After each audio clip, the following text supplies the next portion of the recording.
Pirmiausia, tai reikėtų suprasti, kad tas vadinamas wargamingas, peržaidimas įvairių scenarijų, jis vyksta nuolat ir vyksta tikslu maksimaliai komplikuoti ir tada įvertinti, kaip mes tai galėtume atliepti, tai reiškia pasiruošti.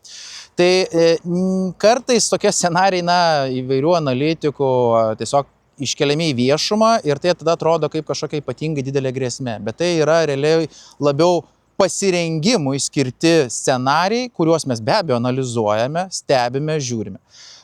Jais dėja pasinaudoja ir Rusija, Baltarusija, kuri tada sukuria dezinformacinės kampanijas, kad kaip mes nesaugiai gyvenam. Iš tikrųjų mes gyvenam saugiai, kadangi investicijos yra į gynybos sektorių labai didelės, vienos didžiausių visame NATO.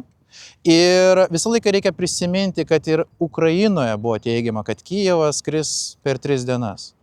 Šiai dienai mes matom jau kiek metų vyksta Ukrainos kova prieš Rusiją, tad visą tą dezinformaciją, kuri yra skleidžiama tikslu mus bauginti, reikėtų filtruoti per informaciją. O informacija yra tokia, kad Lietuva, kaip ir visa Europa, visas NATO ir visas mūsų rytų NATO regionas ruošiasi tam, kad pirmiausia atgrasytume, suteiktume labai aišką žinutę, kad jeigu eisite čia, tai kainuos labai brangiai.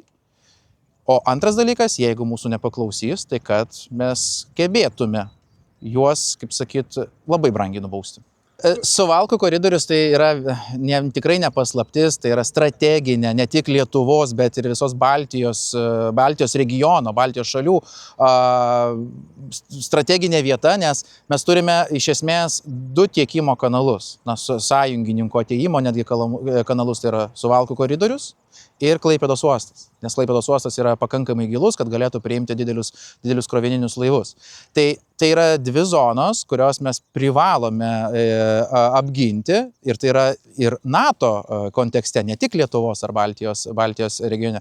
Todėl ir nauja karinė infrastruktūra, kuriama, jau kalbant apie poligonus, irgi yra atsižvelgiant ne tik į augančios kariuomenės poreikius, bet šiuo atveju matome, kad ir ta strateginė vieta irgi yra ypatingai svarbi, tai Suvalkų koridorius.